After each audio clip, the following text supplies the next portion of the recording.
So thank you for joining us, everyone, this evening to the Sydney Addiction Seminar, the first one for 2022. God, the year has gone quick.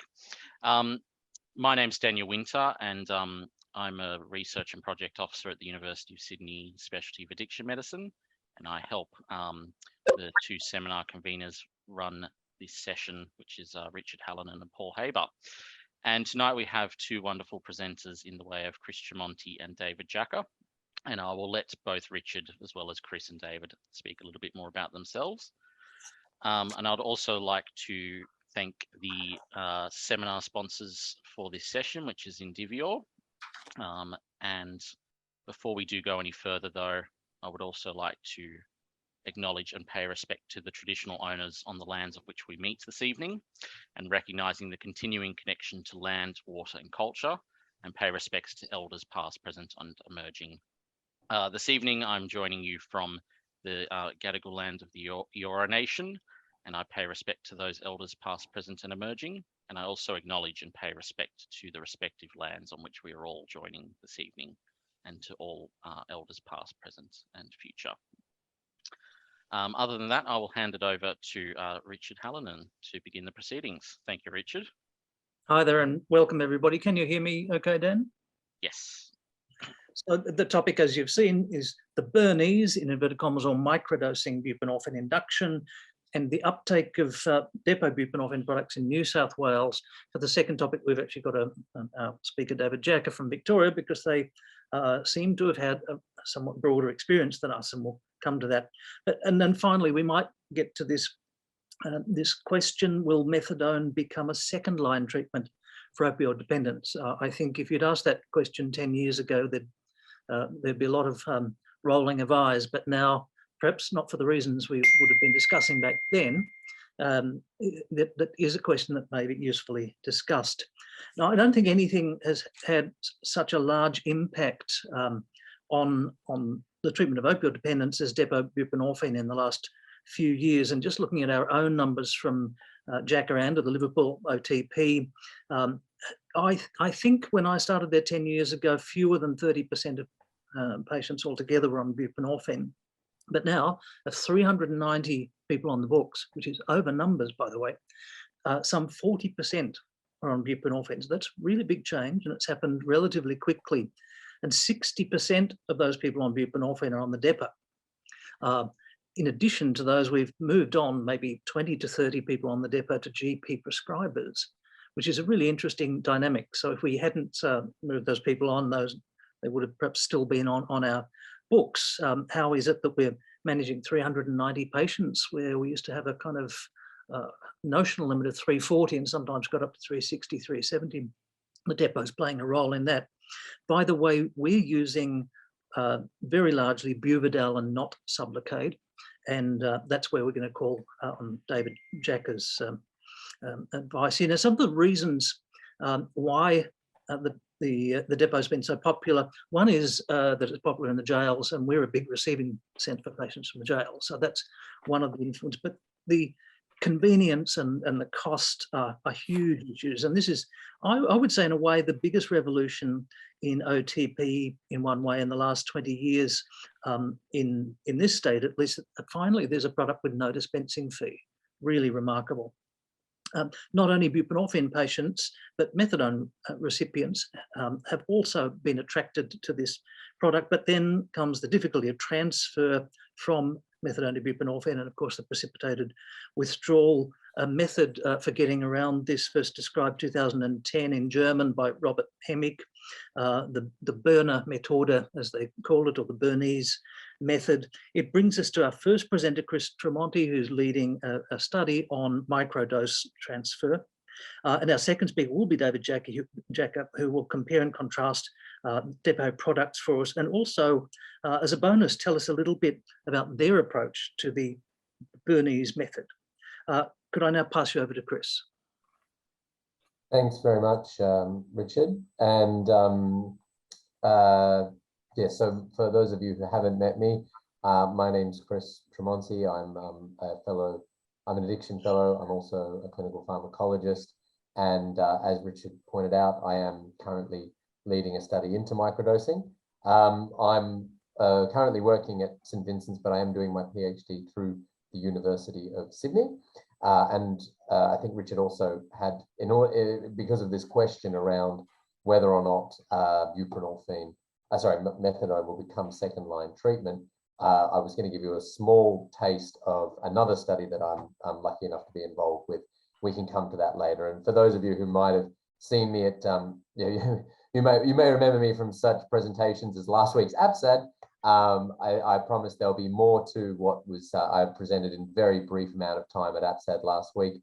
I hope that you'll stick around. I only had four minutes for each of those presentations, so I've got a little bit longer tonight. Thank you to Dan for your wonderful acknowledgement of country. I'm on Bidjigal land, and I too would like to pay my respects to elders past, present and emerging. As you take a breath there, Chris, I should apologise, I didn't mention, could I suggest people, if you've got questions along the way, type them in the chat. We may well, if there's a good pause, get to them sooner than official question time, but if they're in the chat there, we'll know that they're coming. Thanks. Back to you, Chris. Not a problem. As I already alluded to, I will be talking firstly about the methadone buprenorphine microdose study that I'm leading. I'll then present some results from the ATOS study as well. And as Richard already alluded to, there is this underlying question of whether or not methadone will become second-line treatment. Now, I don't want to sit here and say that it will, but I have, it was Nick Linceris who said to me that perhaps methadone is a bit like Actal, and buprenorphine might be some of the more atypical antipsychotics that we're starting to see in the market now. So to begin with the microdosing transfers, so as Richard's already alluded to, switching from methadone to buprenorphine has always been fraught with difficulty because of this risk of precipitated withdrawal.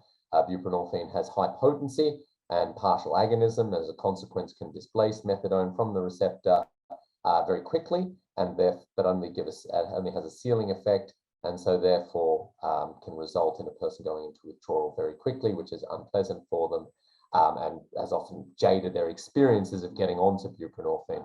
However, at the same time, buprenorphine is considered perhaps a little bit safer because of this risk of overdose, drug interactions, QT prolongation. And also now, as we've also been talking about, people are interested in getting onto this buprenorphine because they want to get onto the depot formulations so that they don't have to turn up to a clinic every day and dose. So this leaves, so I'd like to point out, I guess there's two aspects going on here. There's the methadone buprenorphine transfers, and then there's the microdosing aspect. So this is just a very brief collation of some of the literature that's around methadone buprenorphine transfers. And as you can see, the majority of them aren't going any higher than around 100 milligrams. Typically, if they do so as an inpatient setting. And success rates across the whole have actually been pretty good. We're all pretty nervous about these transfers, but we don't necessarily need to be, I think, is the takeaway from this slide. And there's been various ways that people have tried to do them, just stop and start, or doing it on a fixed protocol by dropping them down. And I'll, on the next slide, show you, this was Nick Linceris' study from a couple of years ago. This was looking at the transfers that have occurred. And he had low, as I believe, patients less than 30, medium 30 to 50, and then high doses, anyone over 50. And again, very good success rates across the board. But I guess the thing that I'd probably draw attention to is over here. So the high dose transfers, the majority of them happen in the inpatient setting. And as people here will know, a lot of our patients don't want to come into hospital. A lot of the inpatient settings don't allow smoking. They don't allow you to have your phone. And so therefore they're quite restrictive. And so people, this is not always an option for people because we have all of these guidelines.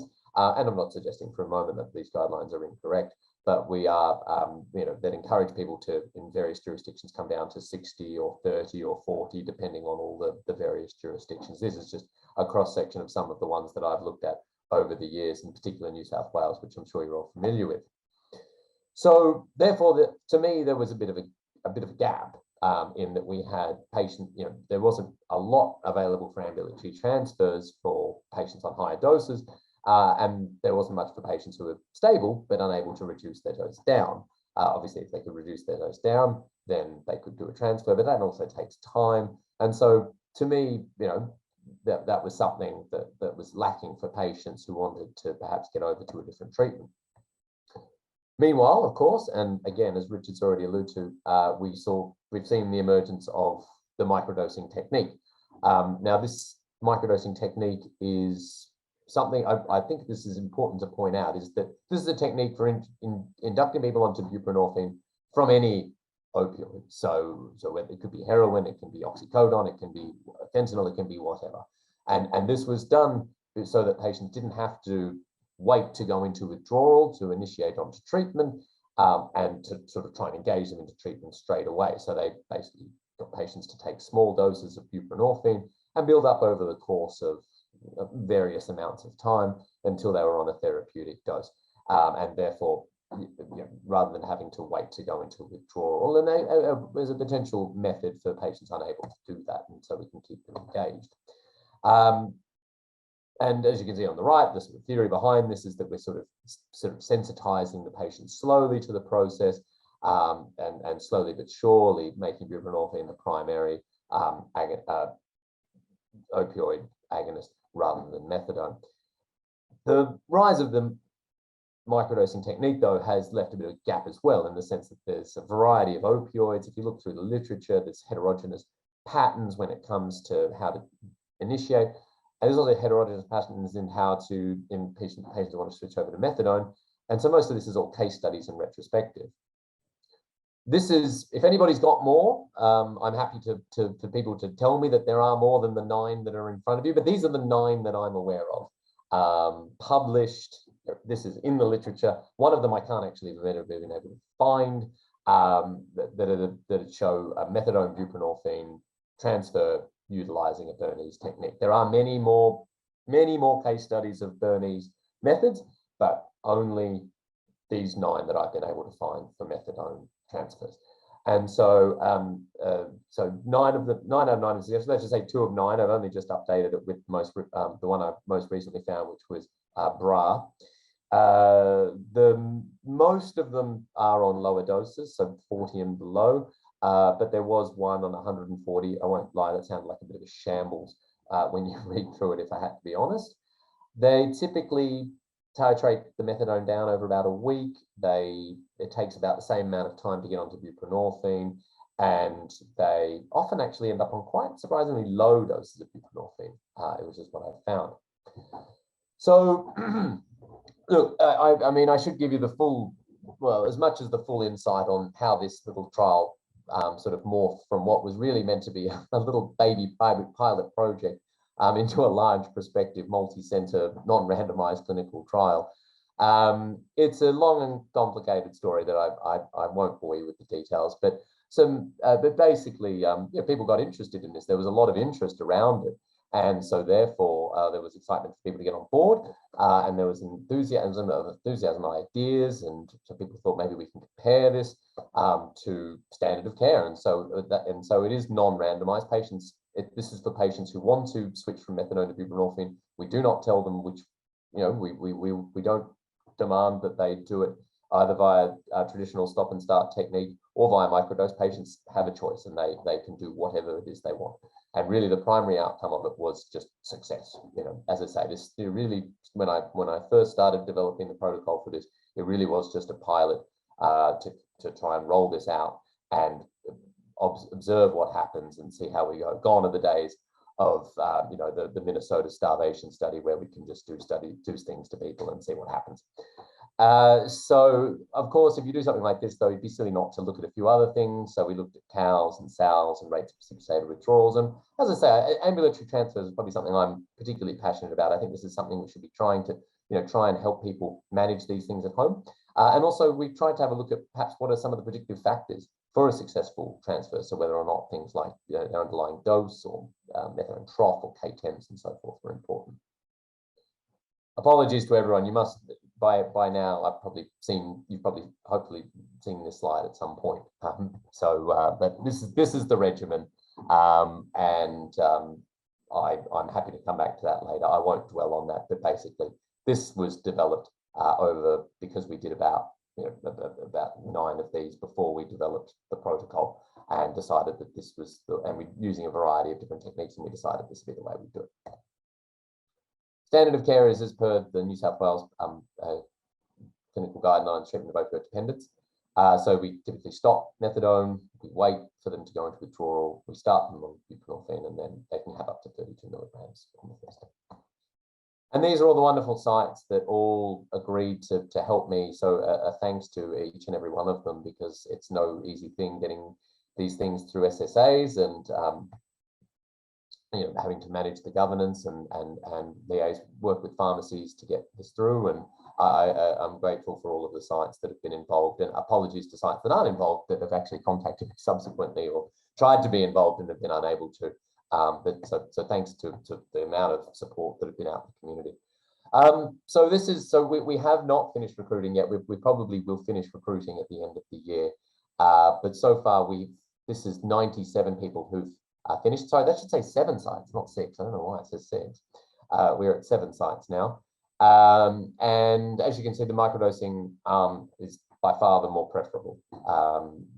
Patients, as I say, have a choice, and well over 80, nearly 90% of patients want to do it this way. They have averaged a dose of above 80, which I think is really pleasing, that this is something that's available for patients on a higher dose, and the majority have been successful in both arms. The COW scores have been relatively low. The SOW scores have been a bit high. So the SOW, we've been using the short opioid withdrawal score, which is we chose that because, as you probably have experienced, keeping patients around after they dose for an hour or so to check their COW scores is highly impractical. It's burdensome on the patient, and I don't have any money to bribe them to stay. So basically, the way we got around this was doing this short opioid withdrawal score, which is a marker of perhaps how much withdrawal they've experienced in the last 24 hours. So this is all subjective features, and hence the scores are a bit higher on that. But nonetheless, I think on the whole, given it's quite sensitive, those, whilst about half of patients have experienced a moderate subjective withdrawal. There's been a few cases of precipitated withdrawal in both arms, but pleasingly not too much. And again, still the majority of participants have been in ambulatory settings in both arms, even with such a high dose, which again I think really is pleasing, and the success rate has been comparable as well. So this is the mean COW score for the microdosing arm. Really, you can see, 5 is cut off for mild, 13 being the cut off for moderate, and patients on the whole aren't getting to that point.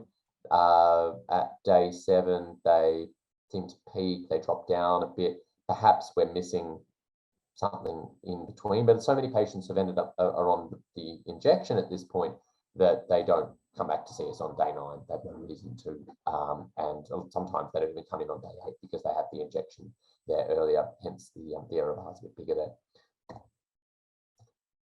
This is the mean COW score by day divided for each of the, for the higher, for the above 80 and below 80. Not a great deal of difference. Again, perhaps there is something missing in here that we're not capturing, because there is a bit of a peak around week 1, and maybe those patients need to come back a bit sooner. A lot of patients, in our experience, the dosing on the final day is flexible, but in my experience, we've mostly been starting them straight onto the 32 milligram weekly injection on day 7. I haven't got the 1 week data because it's a bit messy, but the 4 week data. So, and I think the 4 week, whilst we have marked success as being at 1 week, I think the 4 week data is probably a bit better, because the injections have made it so easy to get somebody to 1 week in theory. So I think a person really only passes, in my mind, if they've had at least another injection, if they do start on the injection at the end of the transfer. So nonetheless, here's the 4 week data. And as you can see, the overwhelming majority of patients end up on the injection. They're doing this because they're motivated to get over to the injection. They want to go on holiday. They want to not have to go to a pharmacy. They want to save money. And I think those are all really important factors as to what is driving, what is a success and what's not. Having said that, I've tried to have a little bit of a look at the reasons why patients may or may not succeed, and haven't really found much at all, if I had to be honest. So we have been doing methadone troughs on patients, and as you can see, yes, there is a little bit of a very slight positive correlation between their methadone trough and their average SAL score, so their average objective opioid withdrawal experience, but it's not particularly strong. And also, the failures, there's no real pattern to that either. Those ones in the blue. Similarly, dose, again, I know, and I appreciate that you're sort of sitting there going, well, won't the methadone trough just be correlated with dose? It's not that simple, as I'm sure a lot of you have read up on, particularly once you get over about 80 milligrams, the methadone troughs become less and less reliable.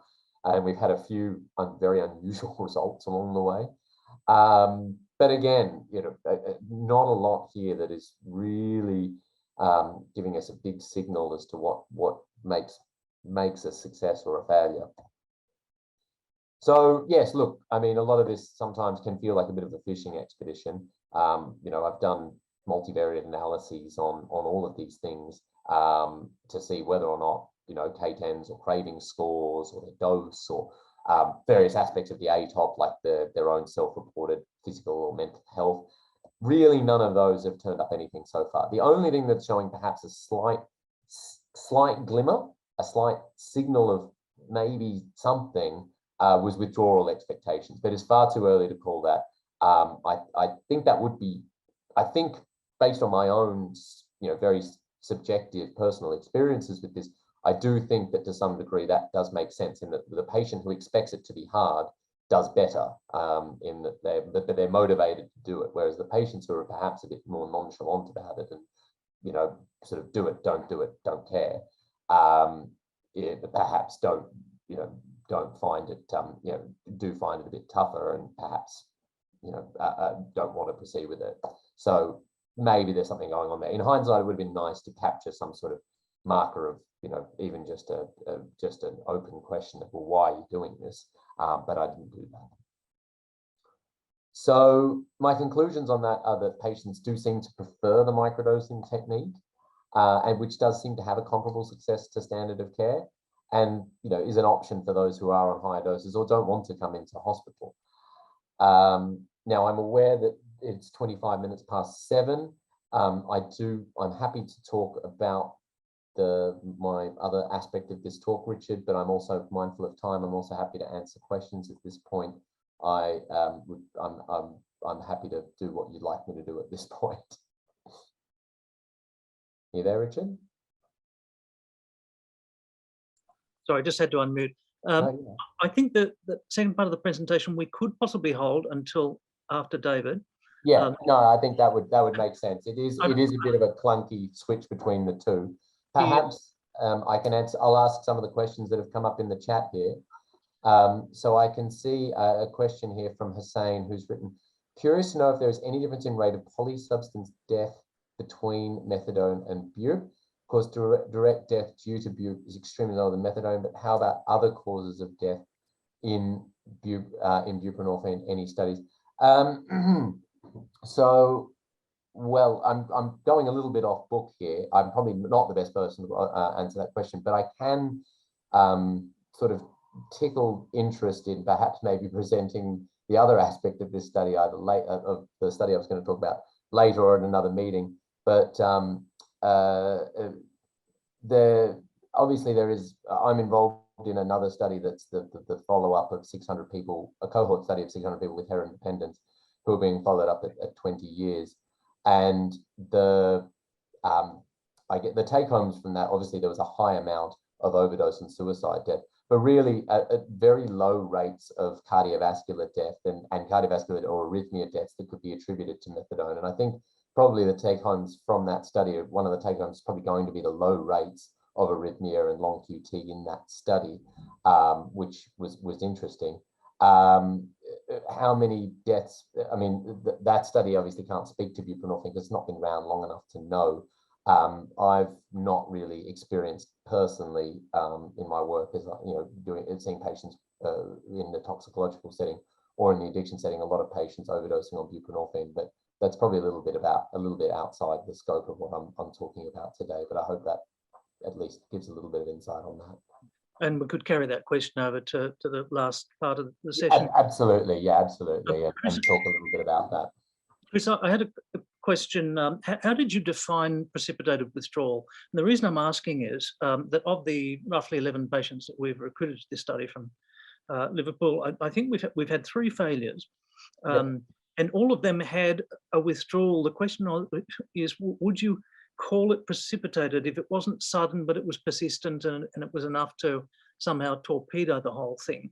A related question is actually, is a SOUS score of 13 in 50% of your people, is that trivial, or is that actually a real issue that might make you look at this and be less inclined to offer the whole thing to people?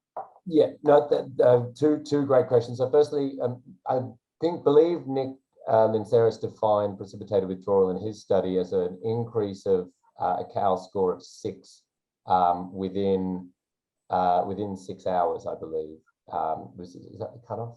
But so it's got to be a reasonably quick, rapid increase in their COWS score. And then, so yes, I hear what you're saying though. Patients will often report, and that's where it is tricky, because if they're doing them in the outpatient setting, it can be hard to assess a COWS score.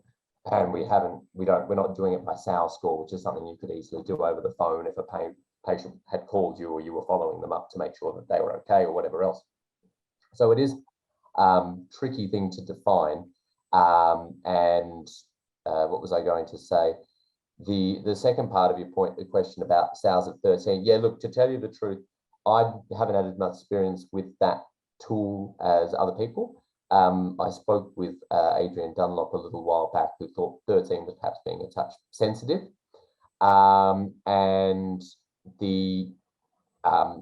so you score basically as it's a 10 question survey. You get 1 point for mild symptoms. So in theory, if you scored mild for everything, you're a 10. If you scored moderate for, say, bony aches, then you would get 2. And so in theory, a score of 15 is the halfway mark. So perhaps that's more. I mean, it's difficult to, as I say, I need to have a bit more look through the literature of what would be considered a significant marker. It's not quite, I haven't got quite the cutoffs that I do for COWS, so I still need to go through and look at that. And there was a follow-up question there that Gilbert Witten had added in there. Do we think we need to tell patients it will be a rough ride, increasing their withdrawal expectations? Then I think that's probably true. I think you probably hit that nail on the head there, that I tend to tell patients that they will experience some withdrawal around day 5, day 6. That's why we usually start them on a Thursday. It sounds a bit counterintuitive because you're heading into a weekend, but patients don't seem to experience much on that Thursday, Friday. Thursday and Friday are the days also where they've got to have takeaway doses, so you need someone around to give them out, and that's a pain in of itself.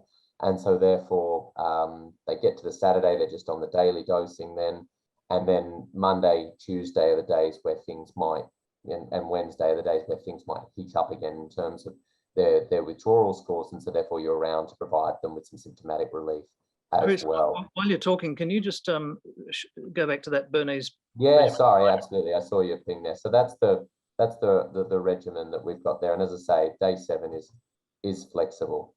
On the question of, I see my friend Ciro has asked about the ondansetron and clonidine and whether or not it's provided useful in easing the withdrawal symptoms. It's difficult to know because obviously they're at home and you sort of tell them to take it. I've had 1 or 2 patients have really good experience with taking them, and they say, that did make a difference. I've had some say it's made absolutely no difference whatsoever. I've had 1 or 2 patients. I have had 1 patient who just bombed all his clonidine and made himself quite dizzy, which was rather unfortunate. I think, if nothing else, it did kind of it does kind of give the patient something, and it shows that we care and we're there. And obviously, nothing's more important than time and engagement with the patient and all of that. But giving them something that they can take home with them as a take this if you start to feel a bit rubbish, is good. Now, I mean, a lot of patients probably would rather have some diazepam, and in all honesty, I'm not opposed to that either. In a controlled and sensible way. It's just not something that I put into the protocol at all. But that's something that sometimes patients, and so long as we're sensible out prescribing it, I'm sure I'm surrounded by people who aren't just giving out scripts of 50 or 100 of Diaz. So long as we're sensible about it, I think there's a role for that too. So Chris, having got to this point, I think now we've done well for time. Can we move over to David Jacka, whom I've introduced because he's from the other side of the border, addiction medicine specialist at Monash Health, but with a history in public health, particularly in getting opioid treatment programs up and running in Asia, and that was his work with the World Health Organization. And another interest is improving the methods of delivery of our treatments in Australia, and indeed Monash Health doing some very interesting things there. Over to you, David.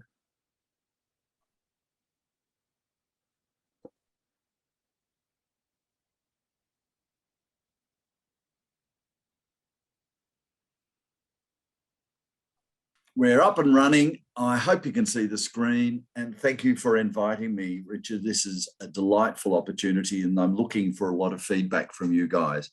Does it all sound and look okay? Yes. Great. So this is very much a personal perspective from our service, and I've, as Richard said, I've worked in the area for 30 years, and I'm now getting towards a retirement age, but I still am very passionate about propagating this stuff. So my work at Monash Health has largely been about establishing good opiate treatment programs for in and out patients at Monash, but also working a lot with the GPs around there. We also have a big drug treatment service, including a detox service in the area. And we've got a big, I think we've got about 16,000 employees at Monash Health. So we're a big multi-centre workforce of individuals. Now, let me just see. Okay, so I've just gone too far, and so we'll have to go back. There you go. So I'm going to talk about our experiences and a little bit of stuff in Victoria to date, and my things on the implications for our future practice, because I agree with a lot of stuff that's been said. And I'm going to give you a bit of a postscript about the way we do conversion. So these were our rationales. Like everybody else, we're pretty enthusiastic that we would have people not having to go to the pharmacy and pay a great deal less for their pharmacotherapy programs. And in the process, we might get better adherence and reduce diversion. And particularly, we hope that this might be more effective at distancing people from their regular drug-using peers that tend to cluster around pharmacies. This is, as you're aware, which is really interesting. What we've gathered in the Buvidal process is we have a feeling from our experience of a much lesser duration of action for both their weekly and their monthly products than the stated duration. So what we've noticed is there is a big difference in individuals, but we haven't been as impressed, and we never use weekly products anymore because we've been disappointed with the peaks and troughs that we've experienced with these, and so many people telling us that the weekly products don't last the full week, even the full dose ones. And I would say probably at least 20%, if not more, of our patients have complained that the product doesn't last the full month. And even we've gone to the bigger doses up to 160. And so most of those we have converted to Sublocade, the Indivior product, to try and get a longer duration of action. And we haven't, in that process, we thought initially we would really miss the opportunity to inject this all over the body. But having said that, just using the abdomen as the Indivior product recommends, we haven't really found great issues with losing all those other injection sites in terms of convenience. Although the Buvidal weekly product has been approved to use as a one-off dose to begin the program, we have actually thought that was inappropriate. So although it's very convenient to start a weekly dose, we no longer use the Buvidal product to do that.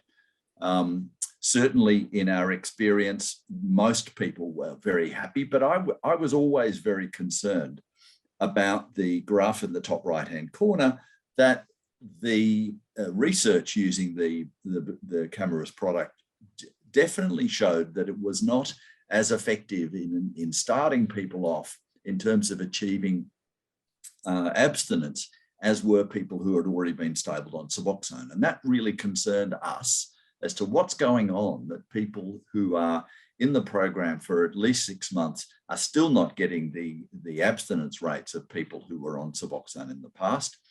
And we think this is a lot to do with the duration of action and the experience of adequate opioid cover.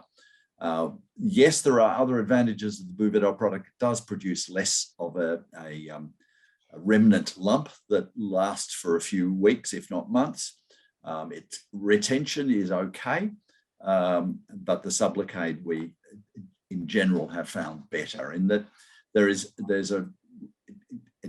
even people that I haven't inducted into this process, but have some of my registrars and so forth have just made the same comments to me de novo, that they are looking at patients seeming to get a better duration of action out of their Sublocade doses than they were getting out of their Buvidal.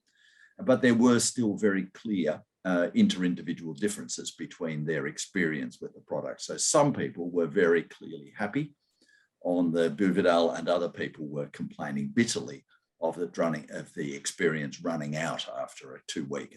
And even with the Sublocade, we have not been able to achieve the target 4-week duration of action for everybody. We have a few people who are getting their depot injections every 3 weeks. It's only a small number, but it's a significant number of people, and it'd be lovely to be able to do blood levels on these things. The majority of our patients have not reduced their dose to 100 milligram maintenance. So although the Indivior explanation, and I'll show this in some stuff, the majority of our patients have not sustained an equally comfortable experience of opioid replacement when we've given them only 2 300 milligram loading doses and then a 100 milligram maintenance. Our experience has been that quite a lot of people need to go up a bit in their dose after a couple of months on the 100.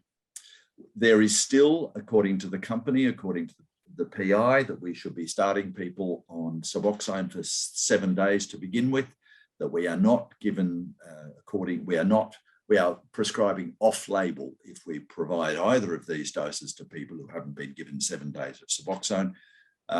And unfortunately, we therefore do quite a few things off-label, and we've been starting people on Sublocade quite effortlessly and straight from heroin to Sublocade. And in fact, the experience has been more comfortable than when we've used Buvidal for that experience. And I suspect that's to do with the rather slower onset of action of the Indivior product. We have very rarely needed alternatives to the abdominal injection sites, and a couple of our very anorectic patients, we've been using the supragluteal fat pad instead of the abdominal fat where there isn't any. The other thing, this is a slightly more painful injection for most people, we've found, but we've had dramatic reductions in pain to virtually zero with most people by using an ice brick for somewhere between 10 and 20 minutes. So this is our thinking about these doses. This is looking at the effect of a 100 milligram maintenance dose. And it's really clear subjectively that first week of getting the dose is a more comfortable week. And I think that that's the same on Buvidal. It definitely is the case on Suboxone. And particularly if patients are getting other sedatives, this can be problematic. So people who are on large doses of benzodiazepines, antipsychotics, or gabapentinoids, this first week effect of there being a higher buprenorphine dose does make people dopier and sleepier in that first week if they're on a lot of other sedatives. And one of our patients actually required admission to the intensive care unit recently, not of ours, started by a GP on 300 milligrams from Suboxone and was given additional diazepam by the GP to allow him to manage the conversion and the possible experience of precipitated withdrawal or inadequate coverage from the Sublocade, because it does take 2 or 3 days to reach a peak effect. That patient did take his diazepam on top of the Sublocade and ended up in intensive care. So I think there is really a peak of buprenorphine in that first week. The first week is predictably effective. And so after that, it's a little bit about what sort of maintenance dose you've got up to. It's really clear, and this graph and similar ones are what drove our development of the Bernese protocol that I'll show you at the end. We were really alarmed, and just subjectively, I've thought this over the years. I thought that we're getting some really big peak trough effects of Suboxone. I'm amazed that it's as effective as it is at a maintenance dose, because there are some people who are really clearly underdosed towards the end of their dosing period. And this data is what drove us to think of a different way of doing the Bernese method. So the official evidence for Sublocade was that most people do really well on 300 milligrams, 2 doses, and then 100 milligrams maintenance. And their graphs look beautiful. However, what we noticed was that they were getting only 50% abstinence in their patients. So after 6 months, they were not getting the abstinence that we were looking for, which was 70 to 80%, if not 90% abstinence. And our assumptions around that were largely that the patients were being underdosed, probably being underdosed or infrequently dosed, so that they may need doses every 3 weeks rather than every 4 weeks. So if you look at that bottom left-hand graph, looking at the difference between people who are kept on 300 milligrams and people who are changed to the 100 milligram maintenance dose, it's really clear that somewhere between 2 and 8 nanograms per mil, or 2 and 6 nanograms per mil, is the sweet spot for most people to have full replacement of their opioid. And there's a hint there of what we've noticed in practice, was that there are people who the 100 milligrams is not sufficient to maintain a good replacement dose. So we've probably got about half, if not slightly more than half, of our Suboxone replacements now moved over to Sublocade 300 milligrams every month, rather than 300 milligrams 2 months and then down to 100. This is our technique or our experience. The adverse effects, first of all, we don't follow, or I don't follow in my teaching, the drug company advice to inject it at a 45-degree angle. When I see that, and when I see my nurses trying to inject it at a 45 degree, nobody knows how to give something at a 45-degree angle. They always give it at a more shallow angle, and people end up with more painful, superficial lumps than they need. I think most people in our community have plenty of fat to do it at a 90-degree angle. It's a very short needle.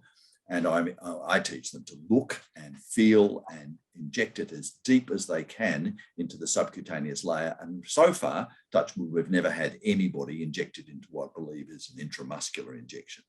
So certainly the deeper into the fat the injection is given, the better. With everybody on buprenorphine replacement, but particularly these patients who are on the depot buprenorphine, there's significant constipation. So as there is on all the others. But I think because we're not getting the peaks and troughs every day of their daily Suboxone dose, perhaps we're getting a bit more constipation. As I mentioned, there's the problem that you've got to moderate and warn people about the sedation in that first week, and that they shouldn't drive in that first week if they're on any of these other agents. We've had a couple of people who had got the nausea with topical patches with sublingual film, and as well, when we shifted them onto the long-acting injectable, they continue to have nausea, and we've actually moved them off the buprenorphine and altogether in some cases. There's a few people who've got some fluid retention, as you sometimes see with all opioids, and we've seen this with a couple of patients with buprenorphine. We do get a lot of lumps, local lumps in the deep subcutaneous tissue, but mostly now that we use the ice brick for those people who got painful lumps, we've reduced these to really small numbers. So it's less than 10% of patients who now have any complaint about the injection lump, but I have had experience of patients that have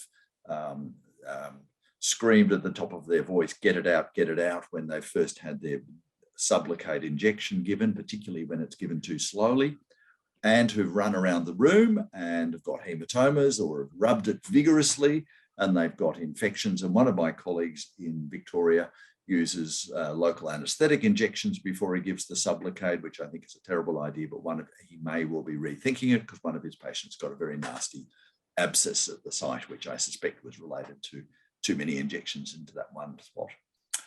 But do you ever have to use an ice brick for the Buvidal? Yes. Buvidal.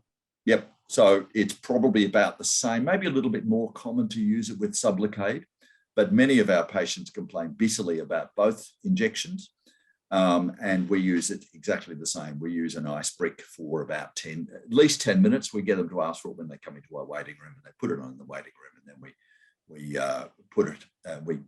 we ask them to identify where their next injection's due, and we inject it into that cold fat. If you've got to be careful, because some of the freezers are in fact low temperature freezers, which makes the brick a bit too cold and can cause a bit of an ice burn. We've seen lumps for up to nearly 6 months with the Sublocade, which is rare with Buvidal. Most of the Buvidal lumps are gone by 3 months, but some of the Sublocade ones are still there towards 6 months, but nothing longer than that. We've had nobody that's complained about it. This is some of our stuff that we looked at, which was some of our emphasis on using the higher doses. This is some of the Indivior own product research, which looked at the average doses that they were using for injecting and non-injecting users. So the non-injecting users were the prescription opioid users, and to get a 2/3 abstinent urine drug screens, they were getting doses that were somewhere between 2.5 and 3 nanograms per mil. But to get the same number of injecting drug users abstinent, and they were barely getting 2/3 abstinence, were people who were on a 300 milligram maintenance dose. So this gave us the flavor that this may be why some of their research was only showing 50% adherence, 50% abstinence, long-term abstinence, because probably some of these need injecting a little bit more than every month, and they certainly need more than 100 milligrams. And this is just another one looking at these two, that the buprenorphine plasma concentrations for the 300s are certainly higher than they are for the 100s. And we think that there is abstinence drops off in those people who were given the 100 milligram doses. You've seen all this before. One of the things that I think this tells us, and is really interesting, there is enormous difference between the blood levels that we're looking at for Sublocade and Buvidal, even the 160 or 192 milligram Buvidal. And I think the other thing that this shows is that the mean blood levels are in fact much higher with Sublocade, particularly the 300 milligram Sublocade, than they are with Buvidal. So not only is it a longer acting, and this is probably because this is what we're looking at here, what we're looking at is maintenance doses. And the maintenance doses are sort of on average 6 nanograms per mil with Sublocade, and you can't get those sort of average maintenance doses with Buvidal given every month. So our progress has been pretty good with GPs. We handed over another one to a GP today. And these are GPs that have limited experience with buprenorphine. So we've been engaging GPs in the process. And as long as the GP practice is next to a pharmacy, this is all incredibly convenient. They just get the pharmacy to deliver it, or they go next door to the pharmacy and get it. And the pharmacies are remarkably happy to do this. They charge around $15 to $20 per month for the dispensing fee. The GP charges the normal Medicare fee and does this. We give them one of our instruction sheets on how to do the injection, and we emphasise for the GPs the safety of the medication, the ease with which it's given. We give them the email of instructions and phone support for them, plus the guidelines and stuff. And we give them a step-by-step guide. I think it's about 12 steps, 12 easy steps to getting a permit and starting someone or taking over someone on Sublocade. We haven't attempted to get GPs to initiate Sublocade except where they're an experienced prescribing GPs. But we've given a number of GPs who've previously been pharmaceutical opioid prescribers that we've converted over to buprenorphine. We've given many of those GPs back their patients now on depot buprenorphine, and the GPs have been remarkably happy to do so. So extra activities now, 2 years further on, well, it's nearly 3 years further on, we have initiated quite a few people on the weekly Buvidal in the ED for those with established withdrawal. But we also have now started to initiate people on 300 milligrams Sublocade for those people who've got a really good indication. We've done it in ED, we've done it in ICU for life-threatening opioid overdose, or in people who are willing, we give them a dose of Sublocade in the emergency department. And the positive feedback is extraordinary. The patients who come, I had a patient who, the first one I did of these was about 2 years ago.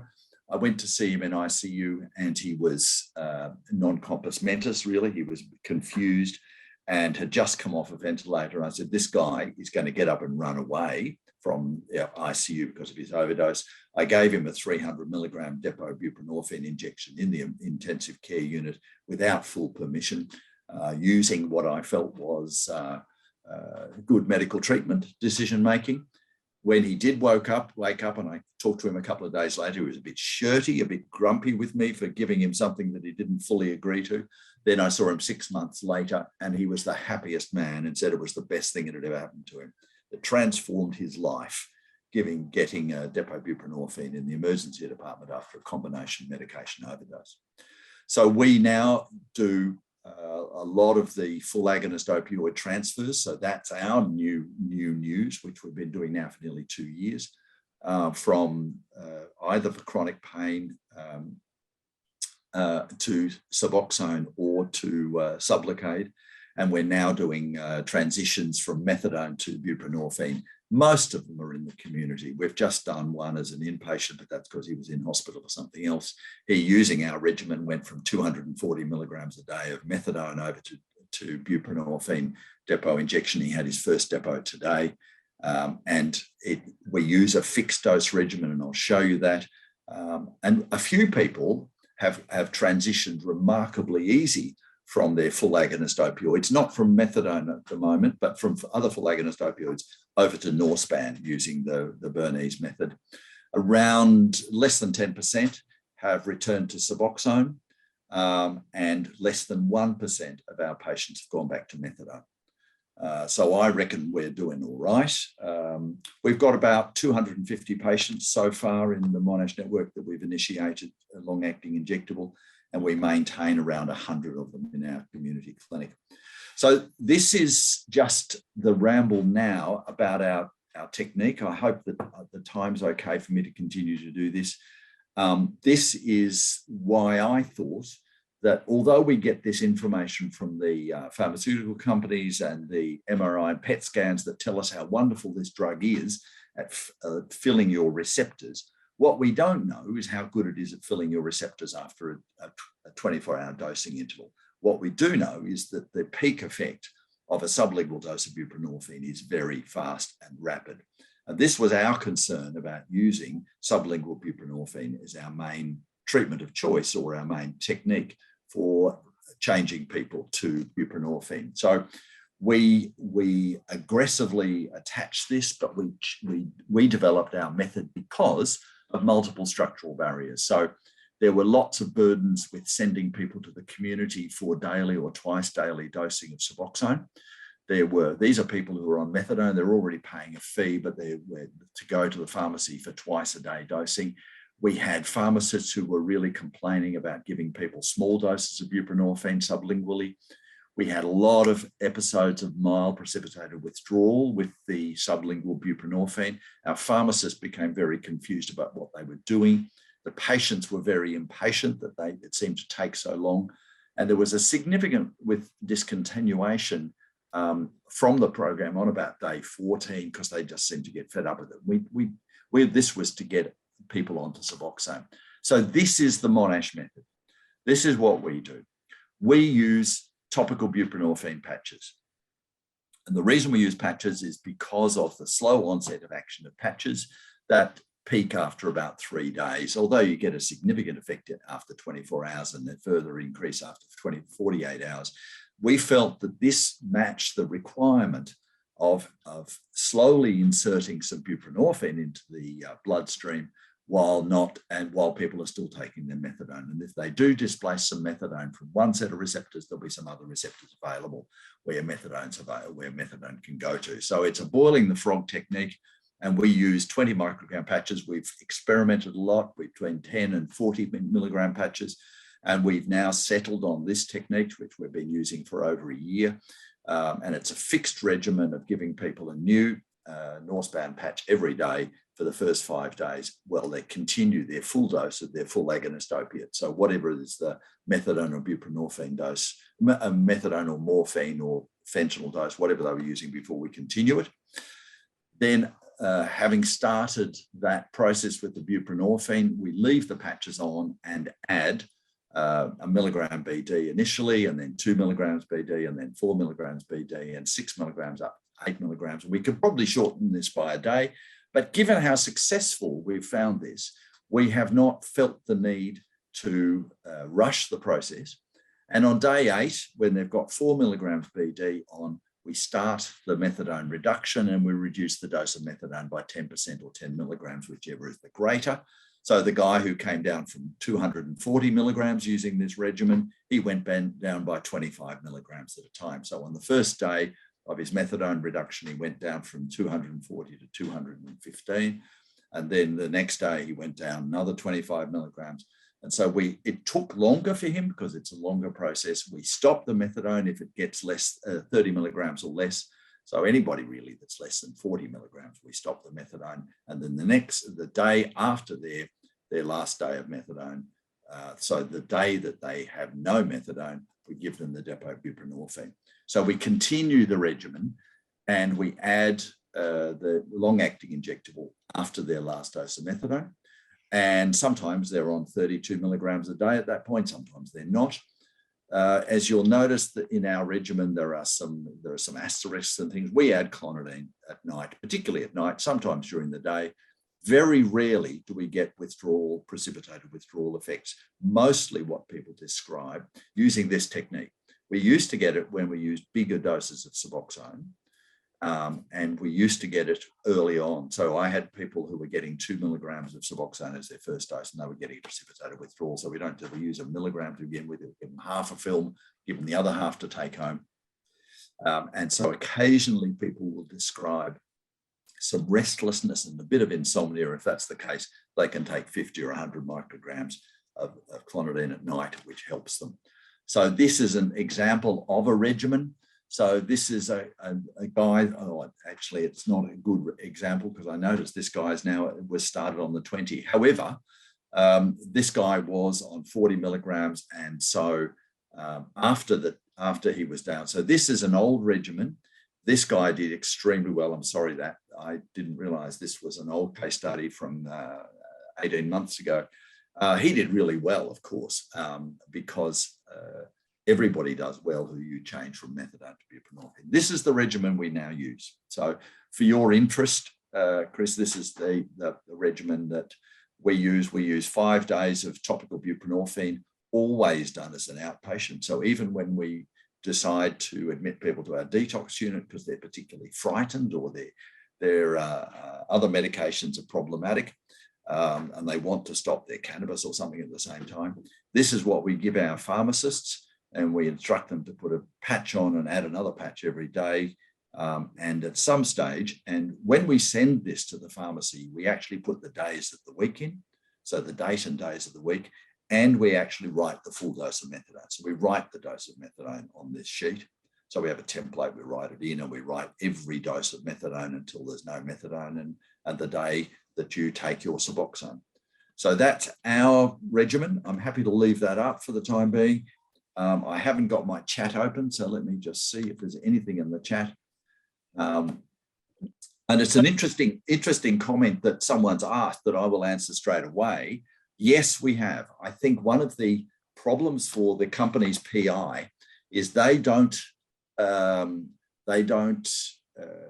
promote the idea of any lower doses than 100 milligrams. They don't advocate any doses between 100 and 300. David, just repeat the question for us, will you? Read it. It's have you weaned people off Sublocade successfully? So yes, the answer is yes. And what we do is we taper it.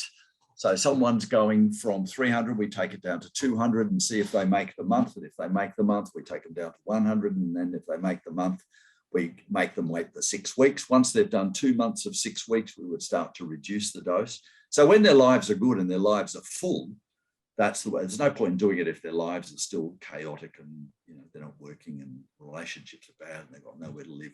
No, we don't do that. But if their lives are full and they appear to be sufficiently stable to come off their pharmacotherapy, we would ration their dose down and stretch them out to 6 weeks, and then down again and stretch it out to 6 weeks again. And then eventually they say, I don't need any more. Thank you very much.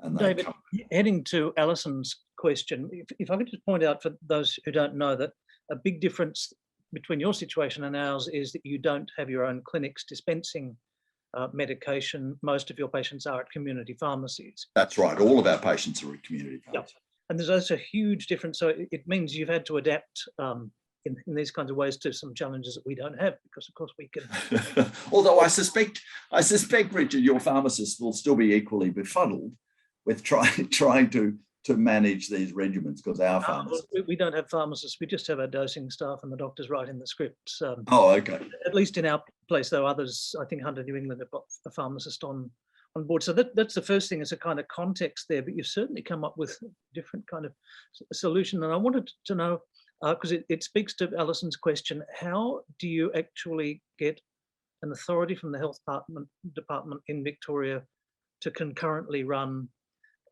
2 opioid pharmacotherapies? Are you given a blank slate? Yeah, we're basically given a blank slate, Richard. It's an interesting question. When we apply for pharmacotherapy treatment permit, which is the authority to treat people with opioids, it lists 4 substances on the list that we can use for the treatment of opiate dependence, which is methadone, buprenorphine, naloxone, and long-acting injectable buprenorphine. So we can.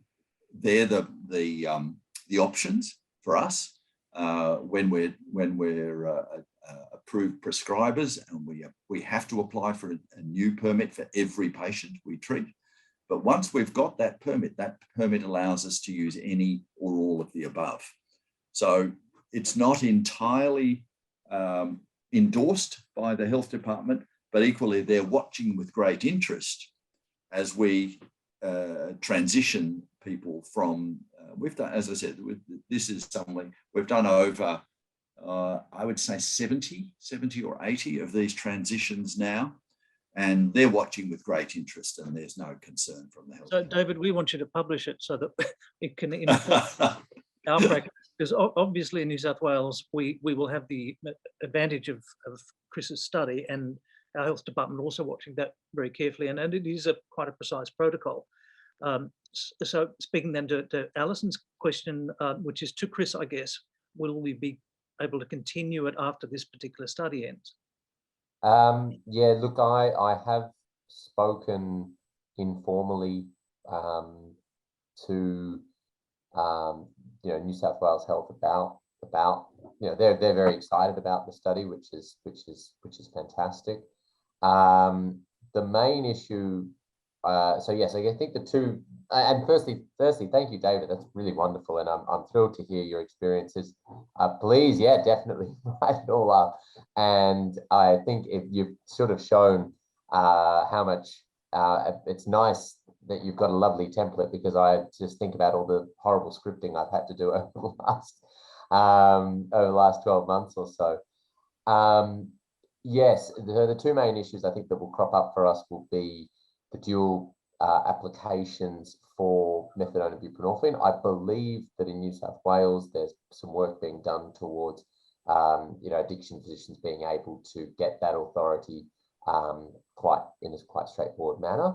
But I can't speak too much to that because I don't know all the ins and outs of it. But there's certainly been, I think that's certainly something that's planned for the future. We use Temgesic on day 1.2 BD, which is theoretically not only approved, a bit like Norspan patch, is theoretically only approved for pain and not for dependence, so they are off label. I mean, I can't speak to what people want to do within their own services. I can't tell them how to run. I mean, I'm gonna keep doing it. I'll probably, to be honest, being part of a clinical trial has been great in that it is regimented and it gives you that structure of this is how we're going to do it. I probably will try a few tweaks and variations once the study's done because I can. And I think particularly I like what David had there about the 10% reduction in methadone. I think perhaps that's a good way of doing it for patients and tailoring it that way. So. But I've certainly encouraged people, and I've encouraged people to do this who wanted to be in the study that haven't been, and they've been doing it out in the community, privately or wherever else. Can we direct the two questions there back to David? So from Alison, you can read the question. Actually, I'll read it. A question for David: have you had any of the weaned Sublocade patients eventually experiencing withdrawals wanting to resume? We've only had a few do this, but it's been very comfortable months later. And also, we didn't quite answer Nazila's question about the weaning. Do you give partial amounts of the injection?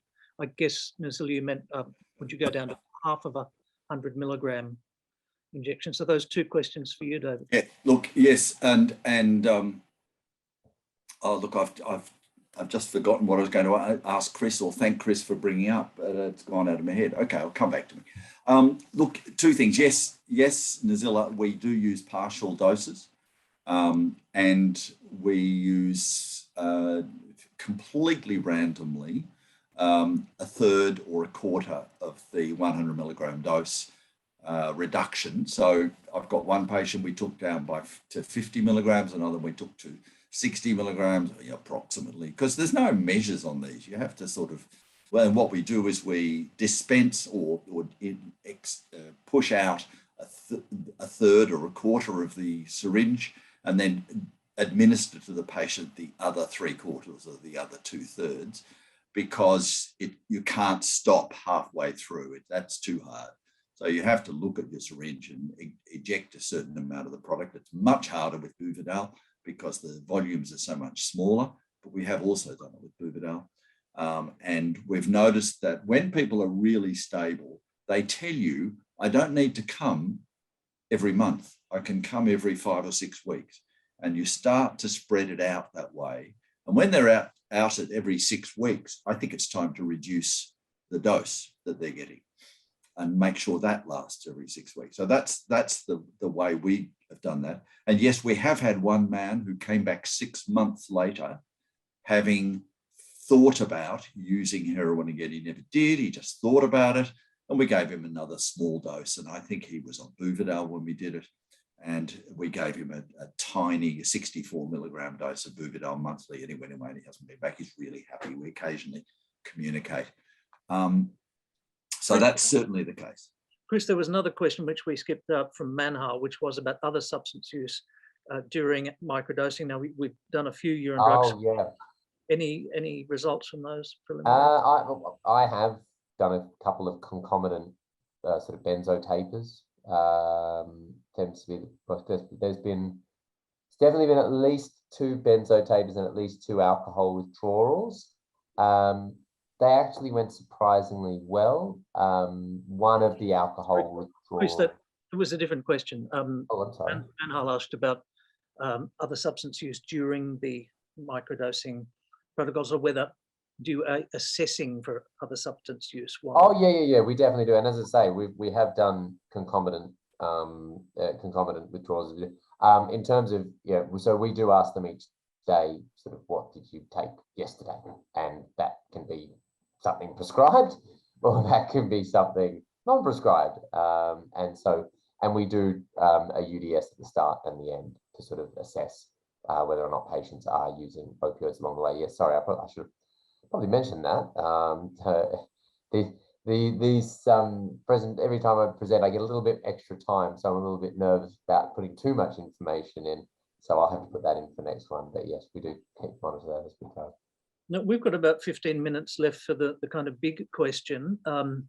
Is methadone becoming second line treatment? I know, David, you've got some thoughts on that.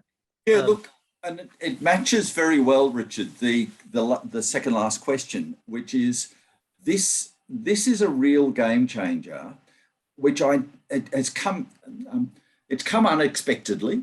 It's come at a time, it's an expensive game changer, so it's unfortunately not going to be available in the third world for a long time yet. That's a big problem. Certainly, there's no reason why pharmacists can't administer it, and we've got a few pharmacists in Victoria who are already administering it on the basis of a doctor's script. So a doctor writes a script asking them to administer it, they take it to their pharmacist, and the pharmacist administers it for them and charges a fee. And I think the fee they're charging is $30, which includes the dispensing fee and the administration. So the pharmacists in Victoria are very interested in doing it. And I think if that's the case, I think it will become even more a more convenient option. Already, look, methadone, I used to regard it as the gold standard. I was known as Captain Methadone for a lot of the time in Asia, because all I would do was teach and promote methadone. And it's an extraordinarily effective drug and an incredibly inexpensive, efficient way of treating opiate dependence. Suboxone is different. Sublingual buprenorphine has some other issues. It's not as easy to maintain compliance in an area where there's a lot of heroin available. People keep trying to stop the heroin and the sublingual buprenorphine and then start it again and stop it again. In the presence of a lot of cheap heroin, that's a very difficult environment. This will change that, as it already has done for Victoria and probably other jurisdictions, is in that this provides a really nice, even feel of opiate replacement that doesn't require and doesn't tempt people, because I think most of the heroin experimentation is, of course, inadequate dosing. Inadequate dosing is much more common in Southeast Asia than it is here. Buprenorphine dosing here has largely been in the therapeutic ranges, whereas in Asia it's terrible and subtherapeutic. What I'm interested in thinking about the future is we always start people now on buprenorphine as the drug of choice, because if they do well, we can give them the option to the depot buprenorphine. And there's no doubt that buprenorphine is a drug that's more safe, it's safer to start than methadone is. And so even with chronic pain individuals who are misusing it, I think buprenorphine is still the treatment of choice. However, not everybody succeeds, and some people go over to methadone still, and that I think will always be the case. But there's no doubt that buprenorphine is a much safer option. One of the things I'm really curious about in Chris's study, and I'm sort of diverting it a little bit sideways, Chris, one of the things that I would love you to look in your study is the time relationship between the episodes of withdrawal experience and what drug they received that day, or what methadone reduction they received that day, because that was our experience.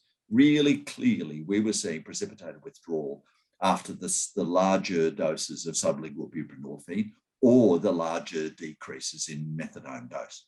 And so I think that would be something really interesting to look into your study, is to look at the time course of your program and see what were the precursors to that person's opioid withdrawal symptoms. Because you're right, it's the subjective experience of withdrawal which is a little bit destabilizing. But most of our patients don't require clonidine like yours, but the duration is a bit slower. And I think they get a psychological effect, if not a physiological effect, for more gentle methadone reductions. Yeah, no, I think that's it. It's interesting, and I do think that that's probably the first thing I'll play with a bit once I'm off book, if you will, would be that sort of, like you say, like the 10% drop, and I think it would be worth looking at that and seeing whether or not it makes a difference. I have had a few patients just refuse their last methadone dose. Yes, because they're okay without it. Yep. Yeah. Which is why we truncated it below 40 milligrams, because we got to the stage where people said, "Oh, it's not doing anything anyway, so I'm fine. I don't need it." No, I agree. We've had a few of those as well. So, Richard, where can we get some more controversial views about methadone? I think one of the things we're seeing in the prison system is that methadone is being continued, and no one in the prison system is talking about weaning people off methadone onto Sublocade. I'm reluctant to talk about it because I don't want people being forced off methadone, because Sublocade is such a much cheaper option for the prison system, and it's a much cheaper option for the patients. But given that government doesn't actually pay the dispensing fee, I'm not convinced they're actually going to be caring one way or the other, whether methadone or buprenorphine. What do you think? I'm getting the impression that there's quite a pressure within Justice Health for people to switch over to the depot product, and that could happen for several reasons. First of all, if they basically don't offer the sublingual buprenorphine because of apprehensions of diversion, so that's a simple rule. There may be people who come in, they've missed a few days of methadone dosing, quite commonly happens. It might be the right time where somebody says, well, you've got a choice. There could be other pressures at work. I think it may be that apprehensions of diversion with methadone also are hit with a pretty firm response. I don't have any data around that. That's just an impression where we are at, I believe, Liverpool Drug Health, the biggest receiving station for Justice Health patients in New South Wales. So still, if you want to go back to this debate, in 2007 there was a rather heated debate when Kako and Marcus Heilig and colleagues published their study of a stepped care introduction of buprenorphine and the second line methadone treatments. They were offered standard care, or they could be randomized to buprenorphine first and methadone as fail-safe. They found that option of step care was non-inferior to standard treatment, and because of the better safety profile, they argued buprenorphine should be first line. And there was a cracking response from Andrew Byrne and Alex Wodak saying that they were overreaching themselves, and it got quite heated. But now that seems quite reasonable, but not for the same reason. Yeah, look, I know both those individuals, and I guess I might have said the same thing at the time.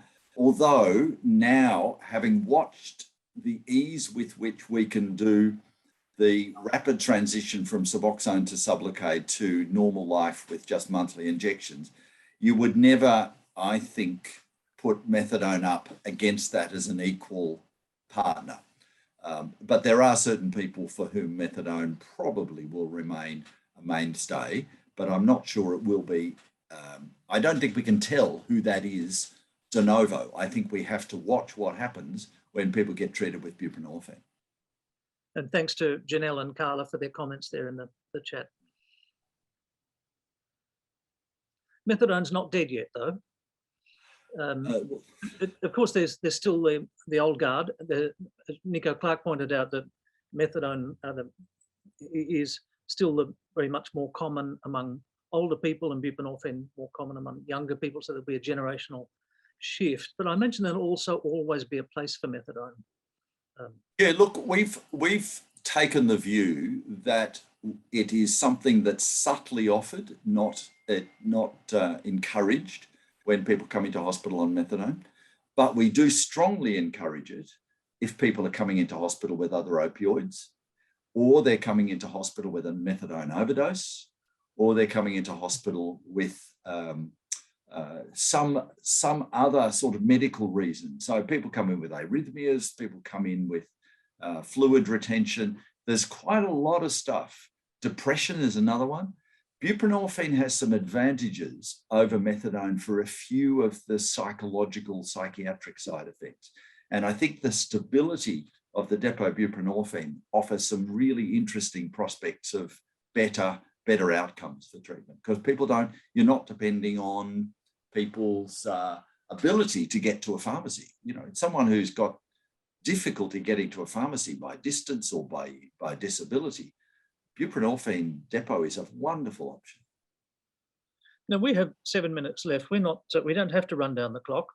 I guess it's just a moment to ask anybody out there who wants to put their hand up, ask a question that hasn't come up in the chat, or whether, Chris, you've got any further comments.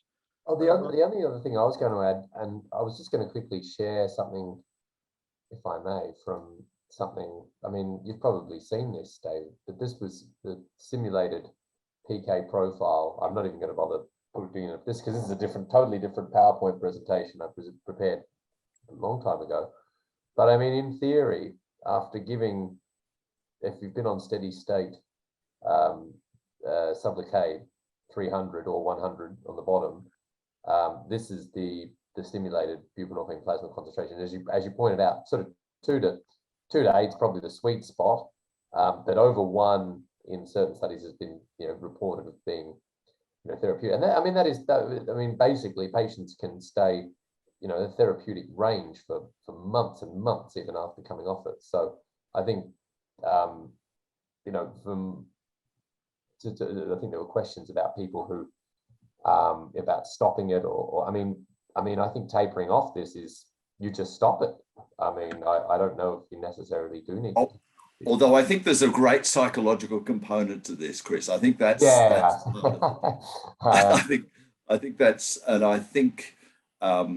that's our experience, is that people get very nervous when they're not getting their doses, and you don't encourage people to come off it if they're doing well. What you're hoping for is stability, return to normal life, return to normal activity. And when people have got all those structures around them, that's the time to be encouraging people to come off it. Absolutely. Yeah. And I think it'll be much easier. You're right. It'll be much easier to come off than methadone. Methadone's hard work to reduce. It's an agonizingly slow process. And if it's done well, it is an agonizingly slow process and people don't notice it, but people get frustrated by the slow pace of reduction. Well, I think that's a great point for us to draw to a conclusion. We've only dropped to 64 participants from our peak of 65. So why don't we just seize that moment and thank our speakers, thank everybody who's posted questions, thank all the participants. And unless there's anything else anybody wants to ask, there's a thanks from Lucinda and numerous other people. So with that, we should close. Thanks for inviting me, Richard and Chris. That was brilliant. Thanks everybody. Thanks David. Thanks Richard, and thanks Dan as well behind the scenes. Thanks Dan. Yes. No worries. Thank you everyone, and have a good evening. And as always, we'll be preparing a recording and uploading that onto our page, and we'll let everyone know when that's available. And just finally as well, thank you to Indivior for sponsoring this evening's webinar. Other than that, everyone can switch off and both their minds and their computers, and have a great evening. Thank you.